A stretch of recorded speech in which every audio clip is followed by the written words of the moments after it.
तो चलिए आपका स्वागत है इस चैनल पे और हम स्टार्ट करने जा रहे हैं थर्मोडायनेमिक्स के इम्पॉर्टेंट टॉपिक्स से रिलेटेड प्रीवियस ईयर्स के क्वेश्चंस। तो सबसे पहला क्वेश्चन हमारे पास है कि हमारे पास एक साइक्लिक प्रोसेस है और उस साइक्लिक प्रोसेस में आपको बताना है कि परसेंटेज एफिशिएंसी कितनी होगी। तो पहले आप याद रखिए कि एफिशिएंसी जो होती है हीट इंजन की वो होती है कि कितना इसने वर्क किया है डिवाइडेड बाय कितना हमने इसको इनपुट दिया है, कितना हमने इसको इनपुट दिया है। और इसको आप ऐसे भी लिख सकते हैं 1 minus Q2 by Q1, 1 minus Q2 by Q1 आप इसे लिख सकते हैं। और यहाँ पे Q2 जो है वो Q2 है हीट कितनी रिजेक्ट करी है, Q2 इज हीट रिजेक्टेड, और Q1 क्या है बेटा, हीट गिवन। तो आप किसी थर्मोडायनेमिक प्रोसेस में कैसे पता लगाएंगे कि हीट निकली गई है या हीट दी गई है? साइन से हम जानते हैं कि थर्मोडायनेमिक्स में, फिजिक्स में हीट जब सिस्टम को दी जाती है तो पॉजिटिव होती है। तो हीट यदि सिस्टम को दी गई है इसका मतलब पॉजिटिव हीट हमें लेनी है, और हीट यदि रिजेक्ट की बात कर रहे हैं तो यहाँ पे निगेटिव हीट हमको लेनी है, निगेटिव हीट हमको लेनी है। तो यहाँ पे आप देख सकते हैं कि प्रोसेस में एक प्रोसेस जो है जहाँ पे वॉल्यूम कांस्टेंट है, एक प्रोसेस है जहाँ पे प्रेशर कांस्टेंट है। तो आइसोकोरिक और आइसोबेरिक प्रोसेस आपको क्वेश्चन में दिए हुए हैं। तो आइसोबेरिक आइसोकोरिक प्रोसेस में हीट का जो फॉर्मूला होता है कैसे देखते हैं कि आइसोकोरिक प्रोसेस में हीट का जो फॉर्मूला है वो होता है NCV delta T. NCV delta T को आप लिख सकते हैं F/2 into P delta we या डेल्टा PV आप इसको लिख सकते हैं। आइसोकोरिक प्रोसेस में F/2 delta PV is the heat. और यदि मैं बात करूं आइसोबेरिक प्रोसेस की, आइसोबेरिक प्रोसेस में Q की वैल्यू होती है 1 plus F/2 into delta PV। यानी कि डेल्टा PV से डिसाइड होने वाला है कि हीट पॉजिटिव है या नेगेटिव है, डेल्टा PV से डिसाइड होने वाला है कि हीट पॉजिटिव है या नेगेटिव है। तो आप हर एक पॉइंट का डेल्टा PV लिख लीजिए। इस पॉइंट पे प्रेशर P0 है, वॉल्यूम V0 है, तो यहाँ पे P0 V0 है। और यदि यहाँ पे प्रोडक्ट की बात करें P0 V0 की तो 3P0 V0। यहाँ पे बात करें तो यहाँ पे 3P0 और 2V0 6P0 V0 है यहाँ पे वैल्यू। यहाँ पे P और V का जो मल्टीप्लिकेशन है वो कितना है 2P0 P0। अब बेटा ये देखो कि जब हम A से B जा रहे हैं तो क्या PV के मल्टीप्लिकेशन बढ़ रहे हैं या घट रहे हैं? यहां से यहां जा रहे हैं तो जो PV है वो इंक्रीज हो रहा है। इसका मतलब डेल्टा PV पॉजिटिव होने वाला है। इसका मतलब इस प्रोसेस में हीट बाहर निकलने वाली है, हीट बाहर निकलेगी। मैं यहां से यहां की बात करूं, PV का जो मल्टीप्लिकेशन है वो बढ़ रहा है, इसका मतलब डेल्टा PV इंक्रीज हो रहा है। इसका मतलब यहां से भी हीट बाहर निकल रही है। यहां से यहां बात करूं 6 से 2 हो रहा है, PV का जो मल्टीप्लिकेशन है वो डिक्रीज हो रहा है। यहां पे 6 टाइम्स P0 V0 था, यहां पे 2 टाइम्स P0 V0 है। इसका मतलब यहां पे हीट अंदर ली गई है। यदि मैं यहां की बात करूं, यहां पे P और V का जो मल्टीप्लिकेशन है, प्रोडक्ट है, वो डिक्रीज हो रहा है। इसका मतलब डेल्टा PV इज नेगेटिव। इसका मतलब हीट यहां पे दी जा रही है। तो भाई हीट इन दोनों प्रोसेस की आप क्या कर लें, ऐड कर लें, वो आपको क्या मिल जाएगा, आपको मिल जाएगा हीट रिजेक्टेड मिल जाएगा Q2। और आप इन दोनों प्रोसेस की यदि हीट को ऐड कर देंगे तो आपको मिल जाएगा हीट जो इस सिस्टम को दी गई है। और आप 1 माइनस Q2 बाई Q1 यहाँ पे अप्लाई कर सकते हैं, आपको आंसर मिल जाएगा। ये एफिशिएंसी का आंसर होगा, लेकिन आपसे परसेंटेज पूछा है तो 100 से मल्टीप्लाई करना ना भूलें। इसके बाद क्वेश्चन नंबर 2 की तरफ चलते हैं। हीट इंजन जो है वो ऐसे ट्रांजेक्शन्स में इन्वॉल्व होता है। तो भाई यहाँ पे कुछ पॉजिटिव हीट है, कुछ नेगेटिव हीट है। आप जानते हैं कि पॉजिटिव हीट का मतलब है हीट सिस्टम को दी गई है, नेगेटिव हीट का मतलब है कि हीट सिस्टम से चुराई गई है, बाहर निकाली गई है। तो भाई यहाँ पे आप लिख सकते हैं Q2 का मतलब जो सिस्टम ने हीट बाहर निकाली है, यानी कि जो Q2 है ये हमारी नेगेटिव हीट्स हैं बेटा, ये नेगेटिव हीट्स हैं मित्रों। और ये किसके बराबर हैं, Q और 40, तो 40 प्लस Q। यहाँ पे मैग्नीट्यूड की बात करते हैं हम हमेशा एफिशिएंसी वाले फॉर्मूले में। तो Q1 जो है वो क्या है, पॉजिटिव हीट है बेटा, पॉजिटिव हीट का मतलब साइन कन्वेंशन के हिसाब से जो हीट सिस्टम को दी गई है। तो भाई पॉजिटिव वाली जोड़ दो, 1915 प्लस 125 और फॉर्मूला लगा दीजिए एफिशिएंसी का 1 minus Q2 by Q1 is equal to, efficiency कितना है 50% है, परसेंटेज एफिशिएंसी, तो एफिशिएंसी कितनी हो जाएगी 0.5 या 1/2। तो यहाँ से आपको मिल जाएगा Q2/Q1 इज इक्वल टू 1/2। ये आपके पास Q1 है, या आपके पास Q2 है, एक वेरिएबल है Q, सॉल्व कर लेंगे, आंसर आपको मिल जाएगा। तो चलिए स्टार्ट करते हैं अपना क्वेश्चन नंबर 3। क्वेश्चन नंबर 3 में दिया है कि एक कारनॉट इंजन है, कारनॉट इंजन की एफिशिएंसी जो है वो 1/10 के बराबर दी हुई है, और हम ये बात जानते हैं कि 1 minus temperature of the cold part divided by temperature of hot part, ये एफिशिएंसी का फॉर्मूला होता है कारनॉट इंजन के लिए। सही बात है। ये वैल्यू आपको दे रखी है किसके बराबर, 1/10 के बराबर आपको दे रखी है। तो यहां से टेम्परेचर ऑफ कोल्ड रिजर्वायर या cold part divided by temperature of hot part, ये आपको मिल जाएगा कितना, 9/10 के बराबर। 9/10 के बराबर आपको मिल जाएगा। यदि मैं मान लेता हूं कि टेम्परेचर ऑफ हॉट रीजन को T0 के बराबर मान लेता हूं, तो टेम्परेचर ऑफ कोल्ड पार्ट कितना हो जाएगा बेटा, 0.9 T0 के बराबर आपको यहां से मिल जाएगा। T0 यहां पे कांस्टेंट है, तो यदि हॉट वाले पार्ट का टेम्परेचर T0 है तो कोल्ड वाले पार्ट का 0.9 T0 मिल जाएगा। अच्छा, अब क्वेश्चन में दिया है कि यदि इसका इस्तेमाल किया जाता है रेफ्रिजरेटर की तरह, तो हम जानते हैं रेफ्रिजरेटर का जो बेसिक प्रिंसिपल होता है कि वो कोल्ड रीजन से हीट निकाल के हॉट रीजन को ट्रांसफर कर देता है। वो कोल्ड रीजन से हीट लेकर वो कोल्ड रीजन को ट्रांसफर कर देता है, और इस प्रोसेस में उसको बाहर से सप्लाई की जरूरत होती है, बाहर से वर्क उसको सप्लाई करना पड़ता है। और क्वेश्चन में दिया भी हुआ है कि 10 जूल का वर्क इसको बाहर से सप्लाई किया जाता है, this is equal to 10 joule. Cold वाले पार्ट का टेम्परेचर हम निकाल चुके हैं, 0.9 T0 के बराबर है, और हॉट वाले पार्ट का टेम्परेचर T0 के बराबर है। ठीक है, तो आपसे पूछा गया है कि इस कोल्ड पार्ट से कितना हीट इन्होंने एब्जॉर्ब किया है। मैंने मान लिया Q1 के बराबर है, और कितना यहां पे दिया है अल्टीमेटली Q2 के बराबर है। हम कारनॉट इंजन की बात कर रहे हैं, कारनॉट इंजन का ही इस्तेमाल किया है रेफ्रिजरेटर की तरह। तो हम ये जानते हैं कि this heat divided by temperature is equal to this heat divided by this temperature होता है। Q1/T1 is equal to Q2/T2। ये फॉर्मूला आपने पढ़ा है, तो मैं यहां पे लिख सकता हूं that Q1 divided by 0.9 T0 is equal to Q2 divided by T0। ठीक, सही बात सही बात सही बात। तो यहां T0 से मर जाएगा T0, और यहां पे आपको मिल जाता है Q1 is equal to 0.9 Q2। दूसरी इक्वेशन हम लिखेंगे यहां पे कि सिंपल एनर्जी कंजर्वेशन, कि इसने एनर्जी ली कोल्ड रीजन से Q1 के बराबर, इसके ऊपर काम हुआ है 10 जूल के बराबर, और टोटल इन दोनों का सम किसके बराबर है, Q2 के बराबर है। तो यहां पे मैं एक और एनर्जी कंजर्वेशन लिख सकता हूं that Q1 plus W which is 10 is equal to कितना एनर्जी फाइनल गया है Q2 के बराबर। और यहां पे Q2 की वैल्यू आप यहां से निकाल सकते हैं Q1/0.9। तो यहां पे Q2 की वैल्यू को रिप्लेस कर दीजिए Q1/0.9 से। So Q1 plus 10 is equal to Q1 divided by 0.9। 0.9 को इधर ले जाइए, 0.9 Q1 plus 9 is equal to Q1, तो आपको मिल जाएगा 0.1 Q1 is equal to 9 is equal to 9, और यहां से आपको मिल जाएगा Q1 is equal to 90 joule will be your answer, कि इतना एनर्जी उन्होंने कोल्ड रिजर्वायर से लेकर बाहर फेंका गया है। ठीक है, कोल्ड रिजर्वायर से इन्होंने खींचा है, रेफ्रिजरेटर ने 10 जूल बाहर से वर्क लिया है, और टोटल 100 जूल के बराबर उन्होंने सराउंडिंग को हीट रिजेक्ट करी है। ठीक है, तो 90 जूल आपका आंसर मिल जाएगा। तो यहां पे याद रखने की बात यह है कि हमने पहले एफिशिएंसी का फॉर्मूला लगाया कारनॉट इंजन के लिए, और ये फॉर्मूला ऐसे आप याद रखें, 1 minus temperature of cold region divided by temperature of hot reason. T2 T1 से थोड़ा सा कंफ्यूजन होता है, तो आप इसको कोल्ड और हॉट की तरह याद रखें। अब इस कारनॉट का ही हमने बना दिया रेफ्रिजरेटर, और रेफ्रिजरेटर का प्रिंसिपल ये है कि कोल्डर रीजन से हीट को हॉटर रीजन की तरफ फ्लो करवाया जाता है by the help of external work.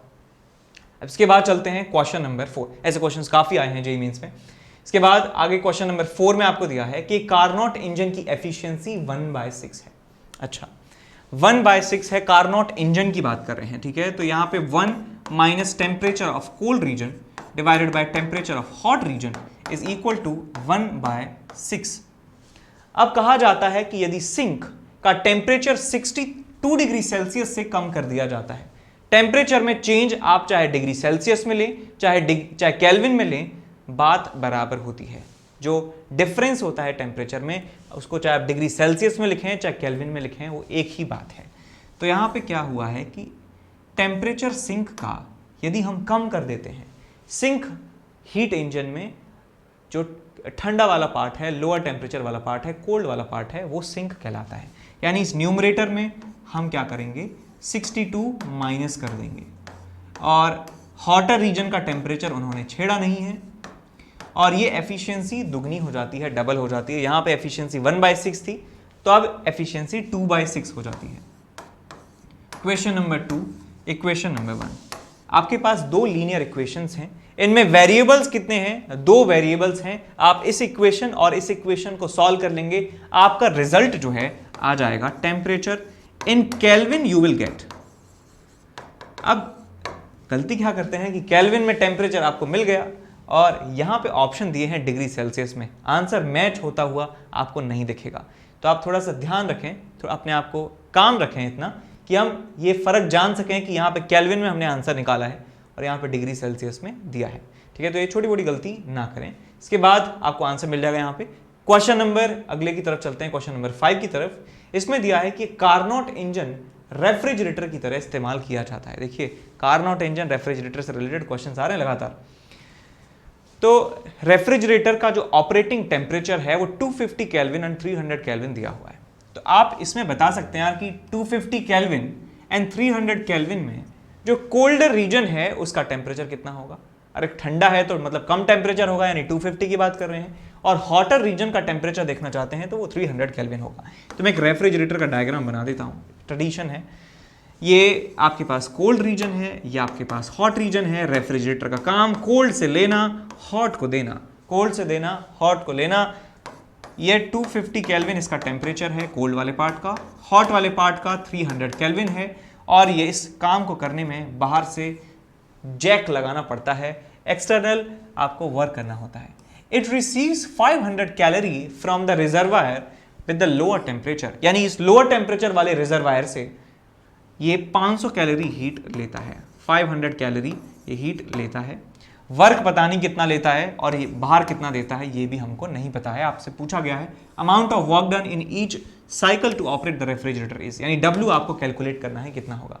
Simple सवाल है, कैसे करेंगे साहब कि रेफ्रिजरेटर क्योंकि कार्नोट इंजन से बनाया हुआ है, देखिए यहां पे लिखा हुआ है कार्नोट इंजन से रेफ्रिजरेटर बनाया है। So this heat divided by this temperature Q1/T1 is equal to Q2/T2, या Q1/Q2 is equal to T1/T2 आपने पढ़ा है। सो कार्नोट इंजन के लिए मैं रिलेशन फिर से अप्लाई करूंगा। This heat 500 calorie divided by this heat Q2 is equal to ये वाला टेम्परेचर 250 डिवाइडेड बाय ये वाला टेम्परेचर 300। आप चाहे तो heat upon heat is equal to temperature upon temperature कर सकते हैं, या heat upon temperature is equal to heat upon temperature भी कर सकते हैं। तो भाई ये इसको सॉल्व कर लो।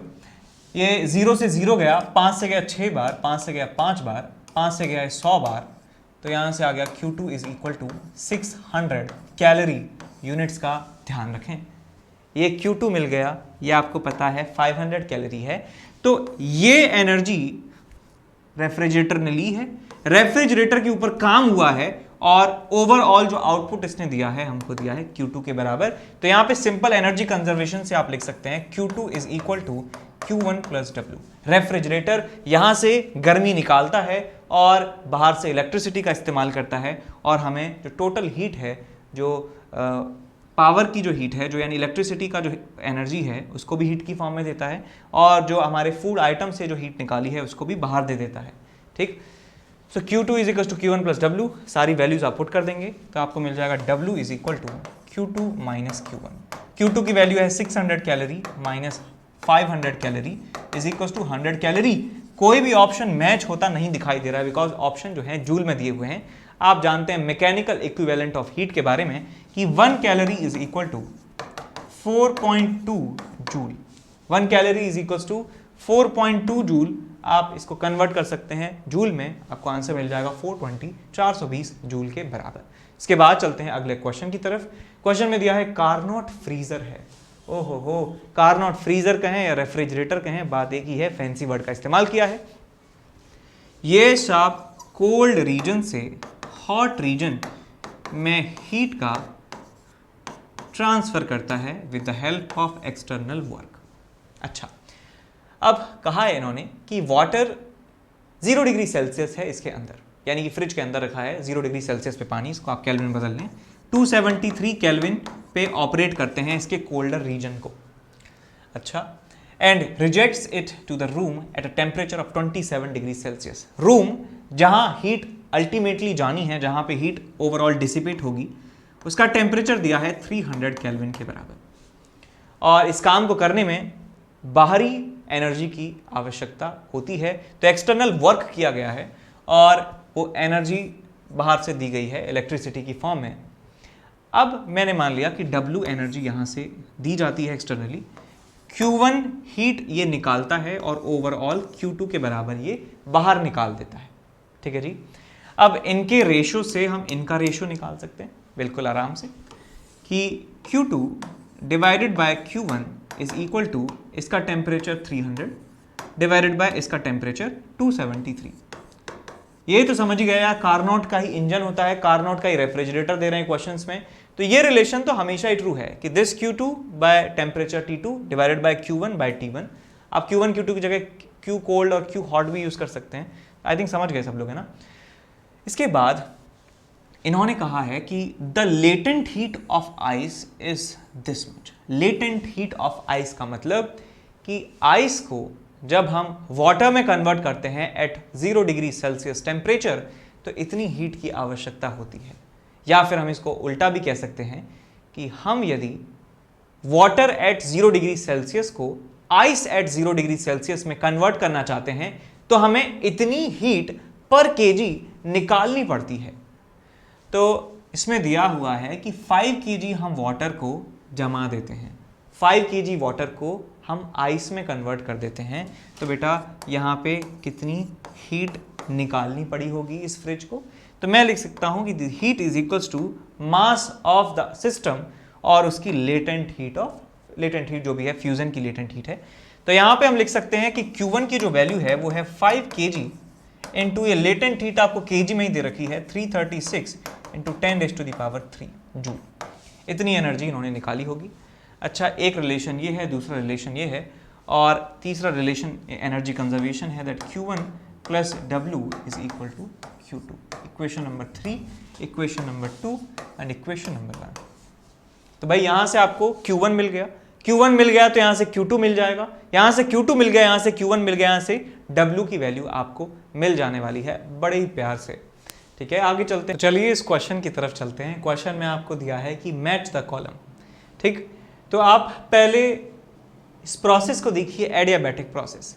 तो एडियाबैटिक प्रोसेस में आपको याद होना चाहिए कि हीट का जो ट्रांजैक्शन है वो 0 के बराबर होता है, Q की वैल्यू 0 के बराबर होती है। तो यहाँ पे कौन सा ऑप्शन इसको सेटिस्फाई कर रहा है, तो मैं कह सकता हूँ कि इस ऑप्शन को सेटिस्फाई करने वाला ऑप्शन है बी। आप अब इन ऑप्शंस को चेक कीजिए कि कौन सा ऑप्शन में फर्स्ट का बी दिया हुआ है। तो पहले ऑप्शन में नहीं दिया है, दूसरे ऑप्शन में दिया है, तीसरे ऑप्शन में नहीं दिया है, चौथे ऑप्शन में दिया है।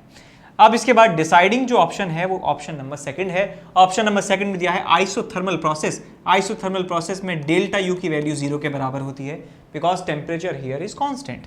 सो डेल्टा यू 0 के मुताबिक ऑप्शन नंबर डी बैठ रहा है। इसका मतलब जो बी ऑप्शन है वो गलत हो जाएगा, डी ऑप्शन सही हो जाएगा। काफ़ी सिंपल क्वेश्चन था, और आप बाकी जो हैं उनको भी चेक कर सकते हैं, ऐसे ज़रूरत नहीं है, इनसे ही हो गया। इसके बाद चलते हैं आगे, क्वेश्चन नंबर 8। इसमें दिया है एक डायटोमिक गैस है और उसकी डेंसिटी और प्रेशर से रिलेटेड आपको पूछा गया है। तो हम जानते हैं कि एक एडियाबैटिक प्रोसेस के लिए PV⁻⁴ जो है वो होता है कांस्टेंट। ठीक, और डेंसिटी को क्या लिख सकते हैं हम, या वॉल्यूम को क्या लिख सकते हैं, मास अपॉन डेंसिटी लिख सकते हैं। Volume is equal to mass upon density, तो इसको आप यहाँ पे पुट कर दीजिए तो आपको मिलेगा P m⁻⁴ divided by density ⁻⁴ is equal to some constant. और मास क्योंकि कांस्टेंट ही है, तो ये कांस्टेंट को यदि इधर ले जाएंगे तो ये भी एक कांस्टेंट ही बनने वाला है। So pressure upon density ⁻⁴ is equal to constant, ये आपको रिलेशन मिल जाएगा। ठीक, तो बस आपको करना क्या है कि P1 by ρ1 ⁻⁴ is equal to P2 upon ρ2 ⁻⁴ करना है। P1 divided by ρ1 raise to the power gamma is equals to P2 upon ρ2 raise to the power gamma. ये आपको बस वैल्यूज पुट करनी है, आपका आंसर आ जाएगा। और यहाँ पे ध्यान ये रखना है कि डायटोमिक गैस है तो गामा की वैल्यू क्या होगी, गामा होगा आपके पास 1 + 2/f वाले फॉर्मूले से 1 + 2/5, सो इट विल बी 7/5। ठीक है, हो जाएगा। इसके बाद चलते हैं क्वेश्चन नंबर 9 की तरफ। इसमें आपको दिया हुआ है कि 300 केल्विन से 1 मोल डायटोमिक गैस है वो स्टार्ट होती है, और मैंने मान लिया कि उस गैस का टेम्परेचर दिया हुआ है 300 केल्विन और वॉल्यूम इसका मैंने मान लिया V0 के बराबर है। ठीक, इस स्टेट से ले जाया जाता है किस प्रोसेस के थ्रू, एडियाबैटिकली ले जाया जाता है, और वॉल्यूम इसका 1/6 कर दिया जाता है, V0/16 कर दिया जाता है वॉल्यूम, और टेम्परेचर मैंने मान लिया T1 के बराबर हो जाता है। ठीक, ये दोनों वैल्यूज आपको मिलती हैं। और इसके बाद और क्या करते हैं कि आइसोबैरिकली यानी प्रेशर कांस्टेंट रखते हुए इसका वॉल्यूम जो है डबल कर दिया जाता है। तो यहाँ पे मैंने मान लिया इसको आइसोबैरिकली क्या करते हैं, इसका टेम्परेचर मैंने मान लिया T2 हो जाता है, और इसका वॉल्यूम जो है डबल कर देते हैं यानी V0/8 कर लेते हैं। तो आपको बताना है कि टेम्परेचर फाइनल कितना होगा। तो भाई पहले एडियाबैटिक प्रोसेस के लिए आप ये लगा सकते हैं कि that T(v raised to the power gamma minus 1 T1 V1 raised to the power gamma minus 1 is equals to T2 V2 raised to the power gamma minus 1। Gamma की वैल्यू डायटोमिक गैस के लिए कितनी हो जाएगी आपके पास, ये 7/5 होता है। तो 7/5 - 1 कितना हो जाएगा आपके पास, 2/5। तो आपको मिल जाएगा यहाँ से 300 into V0 raise to the power 2/5 is equal to temperature T1 into volume कितना हो गया V0/16 यानी V0 raise to the power 2/5, और यहाँ आपको मिल जाएगा 16 है तो 2 रेज टू दी 2 दूनी 4 दूनी 8 16, 2 raise to the power 4 into 2/5। तो ये आपको मिलने वाला है, ये टर्म से ये टर्म गया, आपको मिलता है T1 is equal to 300 into 2 raise to the power 8/5। ये आपको मिल गया यहाँ से वैल्यू। ठीक है, 2 raise to the power 4 is 16, ठीक है, और 16 रेज टू दी पावर 2/5। ठीक है, अब यहाँ से आइसोबैरिकली ले जाया जा रहा है। आइसोबैरिकली का मतलब है कि प्रेशर कांस्टेंट है, प्रेशर कांस्टेंट है, तो यहाँ पे मैं लिख सकता हूँ that T1/V1 is equal to T2/V2। आप यहाँ पे T1 रख देना ये वैल्यू, यहाँ पे वॉल्यूम रख देना V0/16, यहाँ पे वॉल्यूम रख देना V0/8, यहाँ पे टेम्परेचर T2 निकल जाएगा। ठीक है, इसके बाद चलते हैं आगे क्वेश्चन नंबर 10 की तरफ चलते हैं। इस क्वेश्चन में दिया है कि हमको डायग्राम दिया है वॉल्यूम वर्सेस टेम्परेचर का, आपको बताना ये है कि प्रेशर वॉल्यूम का कौन सा ग्राफ सही होगा। तो पहले आप इस प्रोसेस को देखिए, x से लेके y तक का जो प्रोसेस है, ये प्रोसेस कुछ ऐसा है। ठीक है, ये एक स्ट्रेट लाइन है पासिंग थ्रू ओरिजिन एक स्ट्रेट लाइन है, और हम ये जानते हैं कि इस प्रोसेस के लिए x to y के लिए volume is directly proportional to temperature, क्योंकि एक आइडियल गैस है, तो हम कह सकते हैं कि इस प्रोसेस के लिए वॉल्यूम प्रोपोर्शनल टू टेम्परेचर के लिए प्रेशर की वैल्यू कांस्टेंट रही होगी। इसका मतलब ये एक आइसोबैरिक प्रोसेस रहा होगा।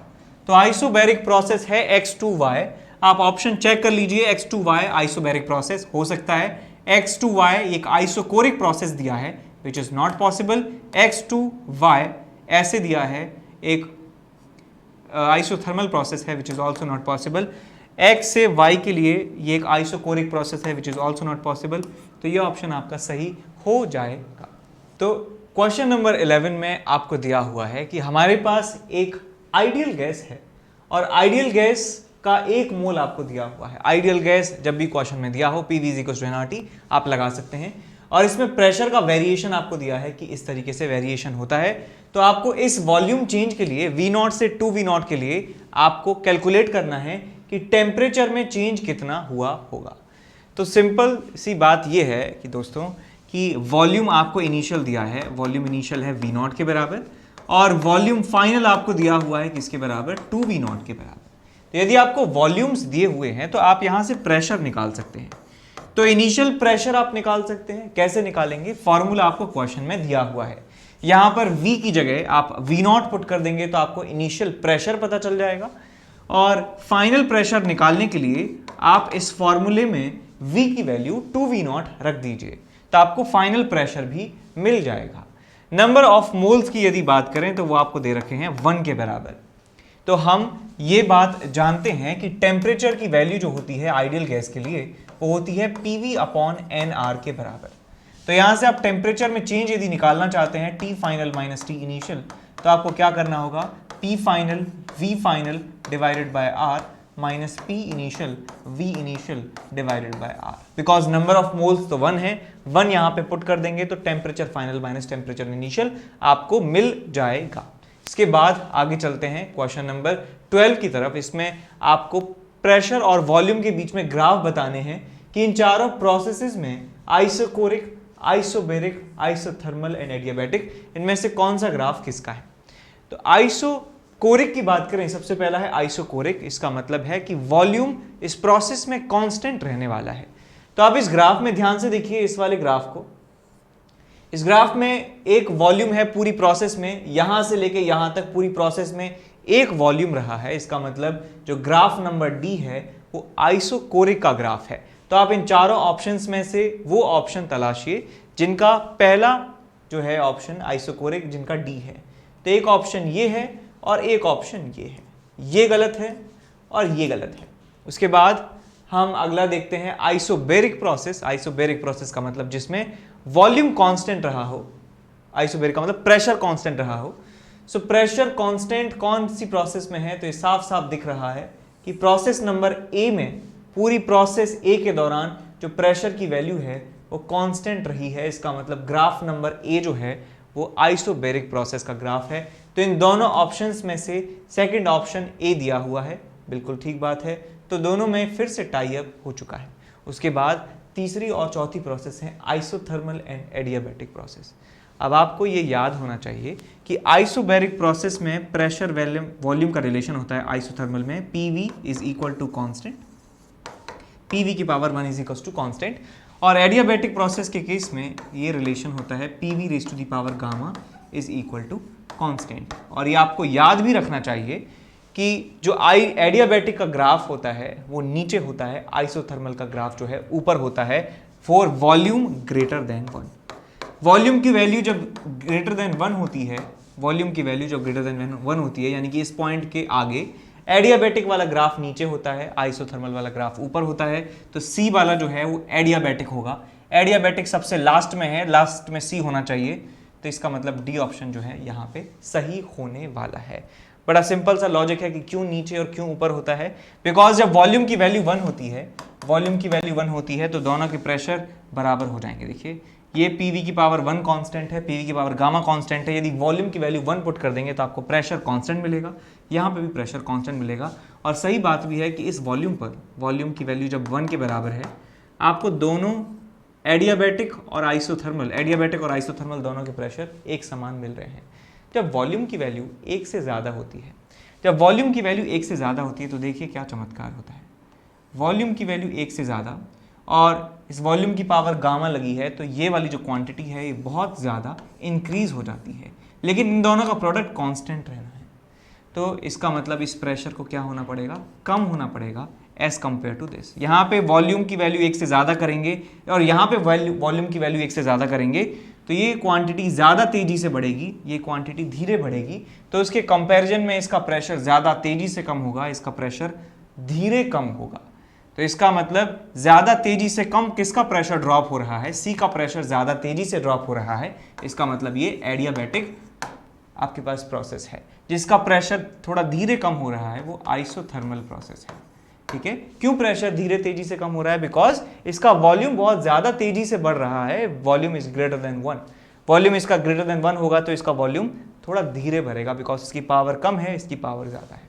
समझ गए। आगे चलते हैं क्वेश्चन नंबर नेक्स्ट की तरफ, क्वेश्चन नंबर 13। इस क्वेश्चन में दिया है कि प्रेशर और वॉल्यूम के बीच में ग्राफ है, आपको बताना है इस पूरी प्रोसेस में किस मैक्सिमम टेम्परेचर जो है वो कितना होगा। तो इस क्वेश्चन को सॉल्व करने के लिए हमें क्या करना है कि इस प्रेशर की और वॉल्यूम का जो ग्राफ है स्ट्रेट लाइन, इसकी आप इक्वेशन लिख लीजिए। इक्वेशन कैसे लिखते हैं, 2 पॉइंट फॉर्म से इक्वेशन लिखूंगा। ये इसका कोऑर्डिनेट है v0, 2p0 और इसका कोऑर्डिनेट कितना है 2v0, 2p0। तो इक्वेशन जानते हैं 2 पॉइंट फॉर्म से, हम जानते हैं p minus 2p0 is equal to v minus v0 and y2 minus y1 is equal upon x2 minus x1, तो मिल जाएगा 2p0 minus p0, 2p0 minus p0 divided by v0 divided by v0 minus 2v0। ठीक है जी। अब इस equation के आ जाने से आपको मिल जाएगा pressure as a function of volume. ठीक बात। अब आप प्रेशर की जगह, क्योंकि एक आइडियल गैस है, आप यहां पे टेम्परेचर रख दीजिए। प्रेशर की जगह आप क्या रख देंगे nRT/V। nRT/V आपको मिल जाएगा as a function of volume. ठीक है। अब यहाँ पे वॉल्यूम की टर्म्स है, यहाँ पे टेम्परेचर और वॉल्यूम की टर्म्स है। इस वॉल्यूम को यहाँ ले जाएंगे तो आपको क्या मिल जाएगा, यहाँ से temperature as a function of volume आपको मिल जाएगा। टेम्परेचर और वॉल्यूम में कोई रिलेशन आपको मिल जाएगा। और आपको यदि रिलेशन मिल गया है तो टेम्परेचर की मैक्सिमम वैल्यू निकालने के लिए आप मैक्सिमा मिनिमा का इस्तेमाल कर सकते हैं। dt अपॉन dv को क्या कर दीजिए बेटा, 0 के बराबर कर दीजिए। dt by dv is equal to 0 आप पुट करेंगे तो आपको यहां से वैल्यू मिलने वाली है वॉल्यूम की। यहां से आपको वॉल्यूम की कुछ वैल्यू मिलेगी और उस वॉल्यूम की वैल्यू को आप यहां पुट कर देंगे तो आपको मैक्सिमम टेम्परेचर भी मिल जाएगा। ठीक है जी।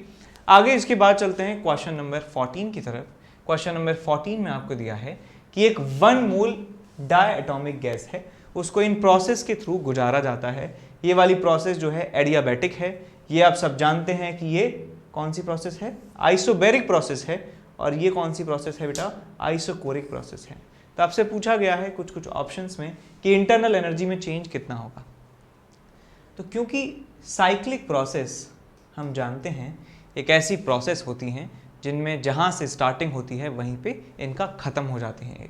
तो ए से स्टार्ट हुई है मैंने मान लिया, तो ए से बी जाते हैं, बी से सी, सी से वापस ए। तो टोटल इंटरनल एनर्जी में जो चेंज होगा इस साइक्लिक प्रोसेस के लिए that will be equal to 0।